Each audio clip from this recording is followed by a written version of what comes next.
I'm going to spend a little bit of time talking to you about how Microsoft does research, specifically exploring how technology companies, I think, really in general approach research. It was an approach that was pretty much pioneered by Microsoft, actually. And so we can we'll spend some time this afternoon talking about that. First off, a little bit about myself. So I actually have two roles inside Microsoft. So I'm our CTO for life sciences inside the company, and I'm also the co-founder of an internal startup inside Microsoft, which is called the Clinical Research Innovation Hub. And the mission of the Clinical Research Innovation Hub is to accelerate accelerate and improve the effectiveness of clinical research. So we actually have a take. It's a slightly different form of research, but we actually have a take on how research is done. And I'll share a little bit about that as we go through the presentation this afternoon. So I mentioned that in terms of how Microsoft approaches research, in fact, how technology companies approach research was kind of pioneered by Microsoft. It was a little bit of a shift away from the way some of the larger tech companies had approached research before, namely IBM and HP and organizations like that, or even Xerox. Although, of course, we built on a lot of the work that was done by those organizations, particularly Xerox. The building that you see there, the folks that you see there standing there are standing in Building 99 inside Microsoft, which is one of our primary campuses that we have around the world. We have 12 different locations around the world, some of which are, if you like, generalist research facilities where they have a lot of different areas of research they look into in one area. Building 99 is an example of that. We've got folks from all that approach all different aspects of Microsoft research, all kind of combining together in one spot. And then we've also got some more specialized research facilities as well.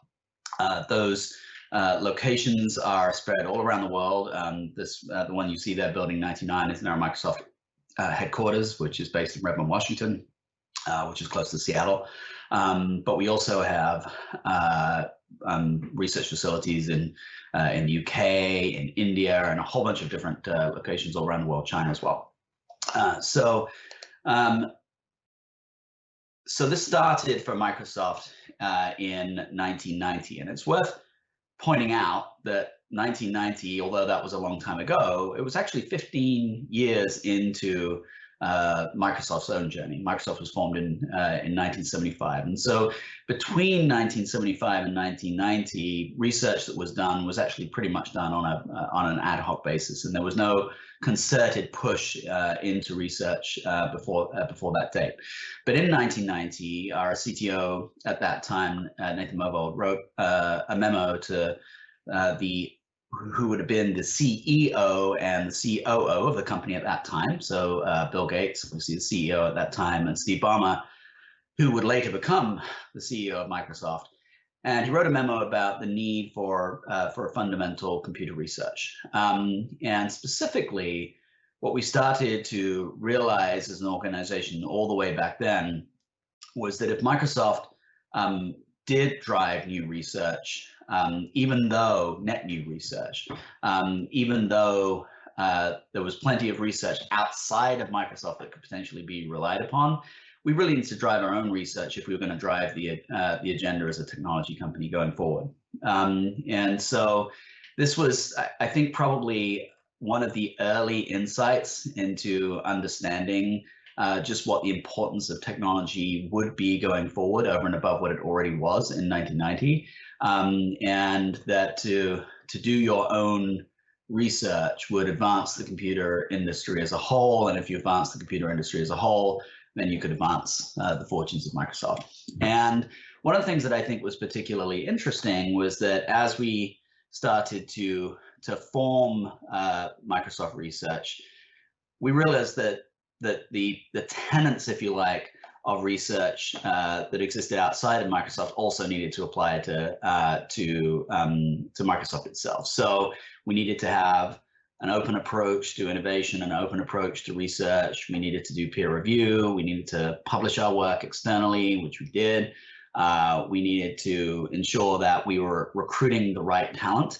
And those two things, of course, were very interconnected, right? If you want to recruit world-class talent, they want to be published in peer-reviewed journals, et cetera. So those things were definitely connected to each other, and that led us to establishing our mission that was centered really around the research that we were going to perform was not just going to be entirely internally focused, but that we were going to look outside of that the space into things that would fundamentally change computer science, into things that would even fundamentally change industries that we were connected to or interested in.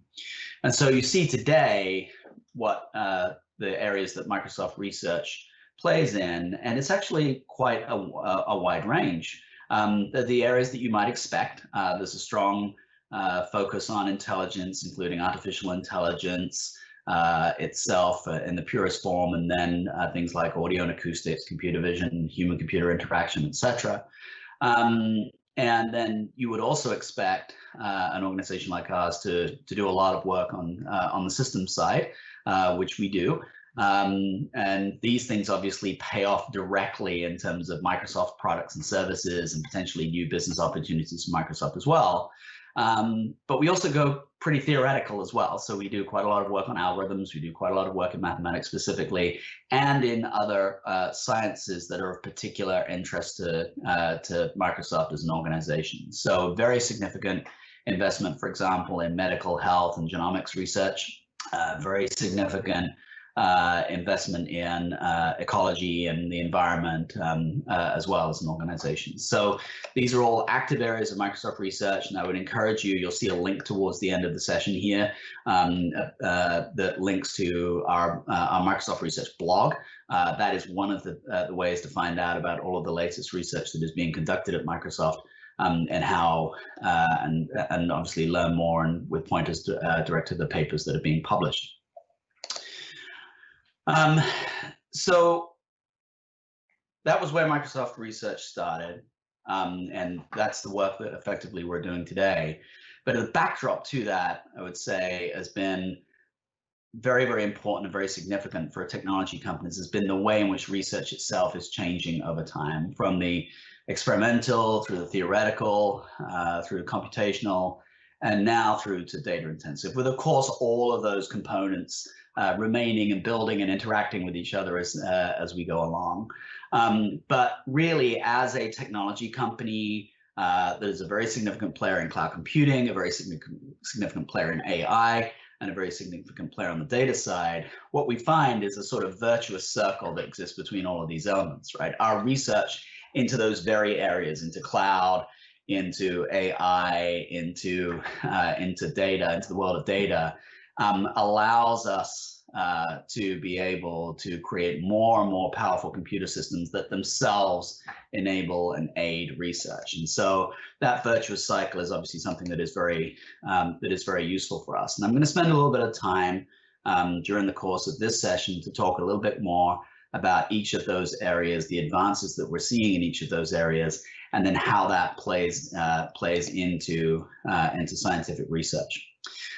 What you're looking at here is an example of one of our data centers, and you can see the size of the thing if you just look at the small vehicles that are parked in front of it. They're very looking very small ahead of that data center. But I want to just give you an idea of just about the scale that we're actually talking about here. So we every month, in terms of the computer capacity that we add about the same amount of compute capacity each month that is equivalent to our entire data center capacity of 3 years ago. So the rate at which we're adding compute capacity to the world, to the cloud, etc., is pretty astronomical in nature. And so to give you an idea as to what that looks like in practice, this very significant, very large data center that you see in front of you here, this is what that is now becoming. So everything that you see in front of it is the footprint for the extended data center, and that small one that you see off there, just off in the distance, that was the previous picture that I showed you. this data center that actually has been pretty much finished building off right now, 2 miles long. So this is the sort of example as to how much capacity is effectively being built out on a week-by-week, month-by-month basis. Now, one of the intriguing things about that, one of the difficult things about it in a sense, is that when you're doing compute at that scale, when you're doing networking at that scale and storage at that scale, you're breaking barriers in terms of what it takes to even run those things. And so you actually rely on your own research project to help you to be able to create and run compute and networking functionalities at that scale. And that's one of the direct ways in which Microsoft research pays off in terms of building these very hyperscale data centers. And there's some really interesting examples of those on the compute side that are worth looking at. If you might have seen, some of you might have seen our work in undersea data centers, for example, that we've been looking at, which can be certainly helpful in a number of regards in terms of proximity, in terms of cooling, and so on and so forth. So there are all kinds of new innovations that are being sparked, as it were, by these by the need, if you like, to provide this level of data of intensity of cloud computing, as it were. The way in which this is also changing things is that the nature of the cloud computing offerings is changing very significantly as well. So a few years ago, we just thought about cloud computing as being highly generic. It was simply, you were going to get virtual machines. They were pretty small virtual machines in nature. You could do a limited amount of things with them. And what we've seen, obviously, is a significant need for much more specialized usage over time. And so you start to see environments that are designed for entry level or general purpose, but then environments that are designed for very large amounts of memory, for storing large databases in memory. We're looking at high levels of premium storage, or VMs that are optimized for storage. We're looking at VMs that are optimized for performance, for GPUs, and then more recently, we've seen the addition of FPGAs and even Cray services in Azure as well. And so these types of environments, the one thing they do from a research perspective is they absolutely democratize access to these very high performance computing loads in ways that wouldn't be possible before. So I want to tell you a brief story about an example of this as to why this can be very significant in the world of research in general. So you may have, over the course of the last few years, for example, you may have seen, if you've seen hurricanes coming off over the east coast of the United States, you might have seen reference to 2 significant models that are used to determine how likely it is that a hurricane is going to come on shore. And the 2 models you'll hear are the US model and the European model. And in recent years, what you'll have often heard, and it's changing now, but in recent years, what you will have often heard is that, well, the European model tends to be more accurate. So you might ask yourself the question, well, why does the European model tend to be more accurate? Well, there's a simple answer to that question, which is that it all depends upon when the supercomputer was purchased in order to be able to run the model, right? So there are basically sort of 2 interrelated things that are needed in order to be able to model something effectively. One is the quality of the model itself, and the other is the computer that it runs on. So there are some restrictions that you're going to have, even if you can improve your algorithms, even if you can improve your model, you may not be able to run that new model on an existing supercomputer if you don't have the capacity or the space to be able to do it. And so you can wind up in situations where the effectiveness of the model, or the ability to even run the model, is dependent upon the restrictions of the computers. So in the situation where the European model was more effective than the US model, it was basically just because the Europeans' computers were slightly newer, right? That was it, right? And it was simply a restriction of when they bought their computer as to how effective the model could be. Now, cloud gets rid of all of that kind of stuff, right? You don't have to buy and depreciate a large-scale supercomputer then wait 10 years until you can afford to buy the next one in order to be able to run a new model. And so that's just an example of the way that when we talk about democratization, there's the democratization aspect of it in terms of being able to reach the tail of research, as it were.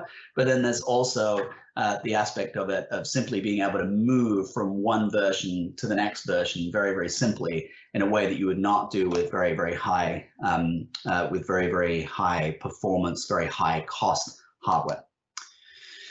I mentioned the volume and velocity of data is increasing, and so this just gives you. When I first started looking into this, I have to say I was extremely surprised myself, but it gives you an idea as to the nature and the sheer massive increase in particularly data flow over the last 10 or 20 years. So if we think of something in our minds that is just a massive example of human endeavor, many of us would probably think of a Large Hadron Collider. And so the absolute, the peak of ingenuity at that point. As you see, 150 million sensors delivering data 40 million times per second, pretty impressive, right? And good enough for us to allow us to, for example, discover the Higgs boson. But look at the data flow, 700 megabytes per second or 15 petabytes per year. Now compare that to the SKA, 60 gigabytes per second or 1 million petabytes per day. So the SKA will be capable of more petabytes in 15 days, or the same number of petabytes in 15 days that the Hadron Collider is capable of in 1 year. Just extraordinary. And so we obviously will continue to see this. And the overall pattern that we need to think about here is obviously that this amount of data is increasing to the point where the systems that we need in order to be able to manage and manipulate it and understand it and draw conclusions from it, they need to adjust and adapt over time as well. Now, the nature of the data is increasing too, the complexity of that data, as it were. And I actually really like the NIH grants policy statement in terms of the way in which it describes data. And I think the key thing about it is that back in the day, as it were, we used to think of data as being structured, as being meaningful, in many cases being normalized, as it were. And now, and it's particularly evident in some of the discussions that we had this morning, what we're really thinking about now is that data is basically anything that's in digitized form. And those data can be, they can be clearly and obviously meaningful to a computer system or not necessarily. And then we can start thinking about whether the things that are clearly and meaningly clear and meaningful, as it were, to a human being or to a system, the systems itself can help make those things more meaningful to computers in addition. So Microsoft's involved in many projects where we're taking data that has made sense to a human being and not necessarily made sense from a data analytics perspective, and manipulating and changing that data so that it does make sense to a computerized system. And there are also some research projects as well that are in place to that are seriously looking at normalizing and standardizing data that come from many, many different sources as well. And you're increasingly seeing artificial intelligence being used as the basis for taking data that are either not in standards or in old standards, and then standardizing those data. In terms of cloud being an enabling platform for research, there's a bunch of different ways in which you can think of we can think of that. The first, obviously, is that set of omnipresent services that are available throughout in a highly standardized way. The standardization component piece of this is actually fairly important, particularly when you're dealing with regulated data and things of that nature. When you think about that massive data center that I showed you and the millions and millions of physical computers that we have, as a result, we have to have one of the most standardized computerized environments on Earth. And so that standardization really gives you a stable backdrop through which you can conduct the research that you need to conduct. The compute and storage elasticity piece of it, and particularly the on-demand scaling, can be incredibly important for research environments. But then the third one, and I think the third one, which is particularly important for our discussion today, is really how it can be an accelerant for collaboration in terms of sharing data, in terms of sharing algorithms, The global nature of it makes it very useful for that purpose in its own right. But then simply being able to hold the data in one spot and then make that data available elsewhere can be very, very, very useful. So we see really when we think about research and cloud, we see it really sort of taking three areas, all of which cloud has something interesting to, the new paradigm, as it were, has something interesting to say. So first off, in those very, very large data sets that are expensive to move, holding those data sets in one place and having them available, namely the cloud, can be very, very useful in its own right. The second area where which we see, which I think will be particularly pertinent today, is the large data sets where there's some standards, and you want to be able to share that data, and you want to be able to collaborate easily on that data. And then, of course, the third are these sets of medium and small data sets that can be combined in interesting ways, that often referred to as the long tail. As I mentioned, effectively, it's different approaches, but there's a common set of technologies that sit underneath, where cloud can have a really important role to play.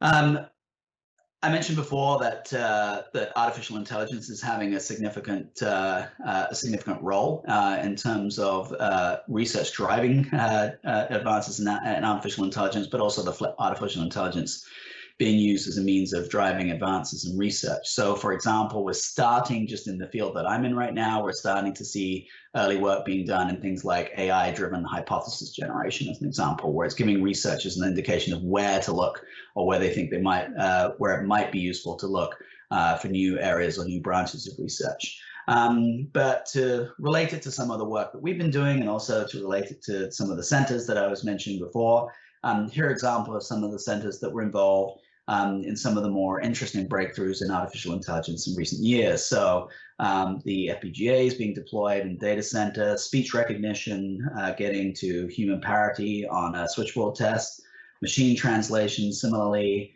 conversational Q&A, and then object detection, human parity. Each of these has been proven in very recent years, and the advances are coming faster and faster all the time.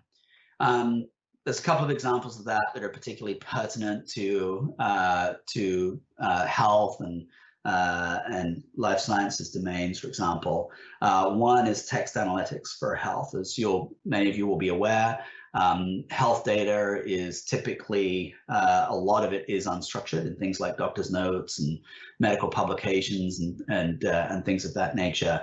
And so available as cloud services today are the ability to take those data, build on cognitive services that have already been built out, and simply assemble those cognitive services together, and then use that as a means of extracting insights from that unstructured data.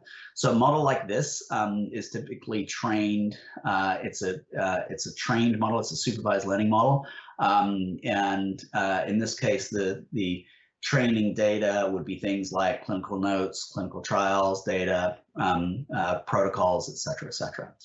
And so what's intriguing about this type of asset is, number one, it helps you do that activity that I was referring to before. It helps you take that data in a way that it's impossible to perform analytics on it, and get it to a form where you can perform analytics on it. So it's an accelerant in that regard.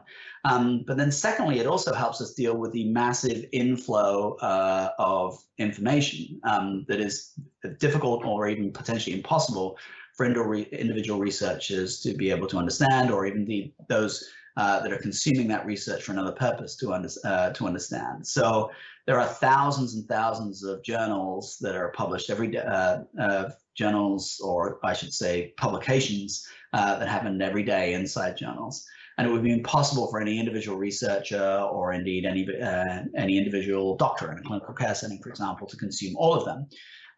And so what technologies like these can do is allow you to potentially ingest all of those data, and then provide some kind of relevance score, or some kind of or additional scoring mechanisms to allow human beings to know what to ingest, to allow them to understand where the most important research is being published. So it is this virtuous cycle that I mentioned before, whereby you wind up with the computer understanding the data more effectively and then guiding the human where to look and what to look at in order to do their research more effectively. And then, of course, it would be remiss of me not to mention the rise of quantum. We won't spend any significant time on that in this presentation. There just isn't time to do it. But obviously, the rise of quantum has the potential to take activities that potentially could have taken years or even decades under traditional computing approaches and solve those challenges in hours or even minutes in some cases. So quantum is as I say, it's an interesting topic in its own right, but I just wanted to make you aware of what's here and what's now and what's coming, right? So first off, in terms of where we are right now, it is already possible to use quantum programming approaches using traditional classical hardware under the covers. Microsoft actually has in preview right now a quantum toolkit and quantum programming capabilities already that can be signed up for and used. And then we believe, and it's worth actually reading some of the literature that is out there, that we believe that our approach is actually accelerating the transition towards full quantum hardware capabilities that would again be democratized in the same way that we're looking to democratize all other aspects of computing capabilities. So quantum's coming, and it's worth learning more about quantum and obviously the applicability that it has for research, which in many cases it has an opportunity to transform it very, very deeply. So for the last few minutes here, I wanted to talk about an approach that we've used. And as I mentioned, I'm the co-founder of the Clinical Research Innovation Hub, an approach that we've used to be able to really take a look at an area of research. In this case, it's clinical research, but it's connected, an area of research and help accelerate and drive change in that by bringing together, obviously, all of the hardware capabilities and all of the underlying capabilities that you would see on in a cloud computing platform, bringing that together with a deep focus in a specific area. And it will hopefully give you an idea as to how we've approached that in a complementary domain. So I mentioned that we're an innovation hub. So what are innovation hubs? Because I'm sure not everybody's either been in one or participated in one before. So we think about innovation hubs as gatherings of people and organizations that have a mutual interest in solving one or more shared complex problems. And they have a set of characteristics associated with them. So first is a long-term focus. And so all of the problems that we're looking to solve are 3 years out, 5 years out, things of that nature. And defining what those problems are is a key aspect of an innovation hub. And actually, it's surprisingly difficult. It's surprisingly difficult to define what the problem is that you're looking to solve, and there are methodologies that can help you do that. The second thing is that you center all of your work around the problem that you're looking to drive. So it's not typically a one-way partnership or collaboration. It's a set of entities collaborating around a specific problem, rather like we are here today looking to do. A third aspect of it, though, that I think is really important is the idea of that you're effectively combining research methodologies with a startup mentality. And so startups are very big on the idea of constantly asking yourself the question whether you pivot, i.e. shift from the direction you are into an adjacent space, whether you persevere, namely, this looks interesting, I'm going to keep working in this space, or whether you kill it and move on to something else.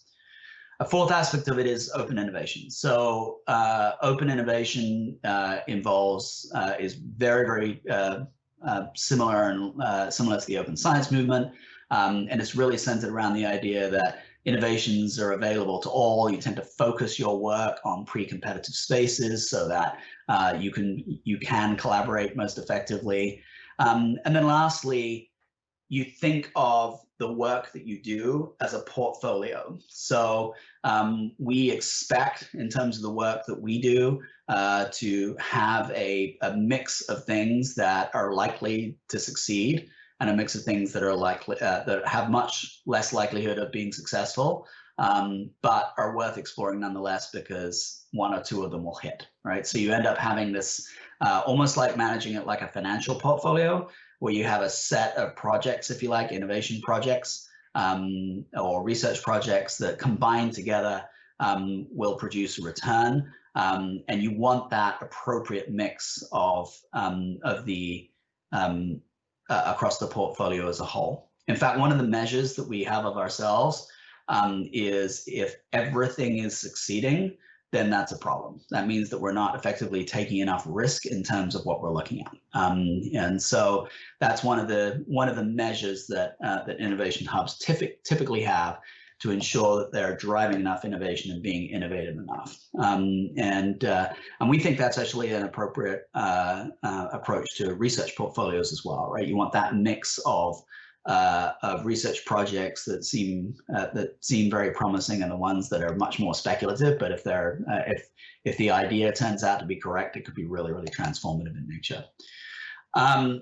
So how does that actually happen in the real world? Well, so we think about this in terms of defining a problem, figuring out what the problem is, figuring out what we have in terms of resources in order to be able to solve that problem, figuring out what we could potentially build, figuring out who else can help in terms of building it. So recruiting the partners around it, figuring out what we can build together, and then ideally how that will ultimately drive change. So I've shown you an example of this on the right-hand side, which is our Clinical Research Innovation Hub example. But even if you think about that from the perspective of what we're all gathered here today to do, right? There's a very similar kind of methodology that potentially you could follow here, whereby we're looking at the problem it is that we're looking to solve. We collectively have some capabilities here, and obviously there's some technology capabilities that we can leverage. We can build things using those underlying technologies. We can collaborate together, and then we can figure out how we collaborate together to do it more effectively. And then ultimately, as we've seen with some of the projects that are underway already, some of the research projects that are underway already, this can be used potentially to drive meaningful change that would also drive the research forward. And so as a result, that allows you to get into this really interesting virtuous cycle. We find that as we're doing driving the innovation work that we're doing, you don't go around this cycle just once. You go around the cycle effectively multiple times. So I mentioned that when we look at clinical research, we're actually looking at the nature of research itself and how that research can change. And so what this boils down to for us is a very significant shift in terms of the way in which clinical research has been conducted previously, and I think it applies to environmental research and other sources as well. So for us, you're moving from an old world of statistical analysis of good data from a representative sample. So in other words, you have a hypothesis, you then go collect a bunch of data. And in the case of clinical research, you're collecting data typically by recruiting patients and then gathering data from those patients. And then having done that, you then do a statistical analysis of that set of data.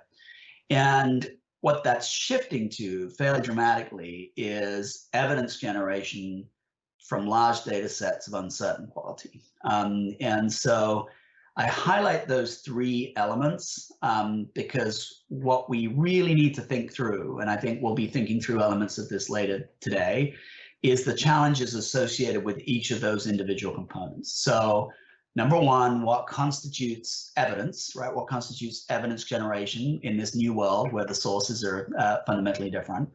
Number two, how do you manage and maintain those large data sets? How do you deal with the fact that those large data sets are different to each other, that those large data sets are not normalized, have not typically been combined before? And what does it mean necessarily to combine those in non-traditional ways? And then number three, how do you manage the idea of them being of uncertain quality? And in our field, in clinical research, what you would often hear is, I can't get data from the EMR, for example, or the electronic medical record.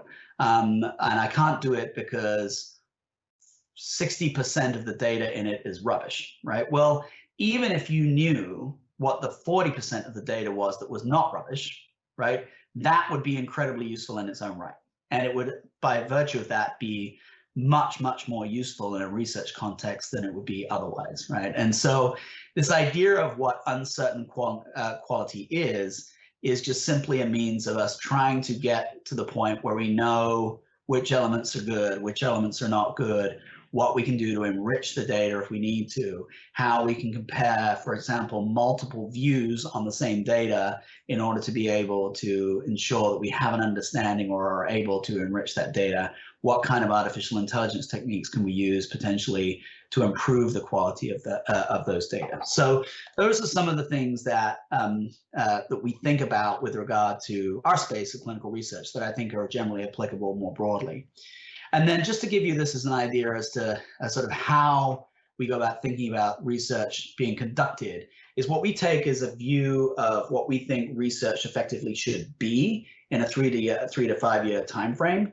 And then we backtrack from that to look to see how we can drive those changes going forward. So this is for clinical research specifically, but it gives you an example. We've defined principles. So the first principle is research evaluates all available data pertinent to answering a research question. So this is the shift, if you like, from simply generating relatively small sets of data and then examining that in isolation and getting to a point where it's like, actually, no, there's way more data that is out there that will either confirm or confound the hypothesis, and I need to see it, right? So, and I need the tools and the availability to be able to see it. The second principle, and again, this is more specific to clinical research and the connection between clinical research and clinical care, but the idea of it being inclusive of all patients who can benefit from it directly, from the research itself, or from the results of the research. And so this sort of inclusive nature of research and being able to make sure that the benefits of the research are reaching the people that would benefit the most. The third one, principle that we have is that research is available to all clinicians. So in other words, right now in the world of research, you have effectively research being just the confine of the researchers. And if a clinician happens to be a researcher, happens to be a principal investigator or clinical research coordinator or something along those lines, then they're in they're in it, right? They're participating in it. But we want to democratize access to participating in research as well, that in turn will deliver the best available outcomes to patients. The fourth principle that we think of is the ability of researchers to provide contextual and appropriate visibility into their work in real time. So there's a lag in the world of clinical research, just as there is in many forms of research, between when the research is being conducted and conclusions are being drawn, the publication cycle, and then ultimately the actions that are taken as a result of that publication cycle. And some of that lag is appropriate and necessary, but some of that lag is not appropriate and necessary, right? And so there are patients who do not benefit because of the and maybe even die because of the amount of time that it takes to take these insights and get those insights into a domain where people can act upon those insights. And so there are tools that we can use inside, technology tools we can use to reduce the lag without reducing the risk. And so those are some of the areas that we focus on very directly. And then finally, in our world, obviously the link to patients is very, very direct. And so we have a principle centered around patients being provided with the information and the guidance necessary for them to make informed decisions about participating. And so that's increasingly hard, particularly in the world where patient data is being used and reused in multiple ways that patients may not initially understand. So in the world of clinical research, if you're going to participate, you've got to be health literate, you've got to be research literate, and you've got to be data literate. You've got to be all three of those things in one go. That's not easy to do, right? So we need to be able to use technology to help people understand who are participating in research, what the costs and the benefits are associated with them participating in research.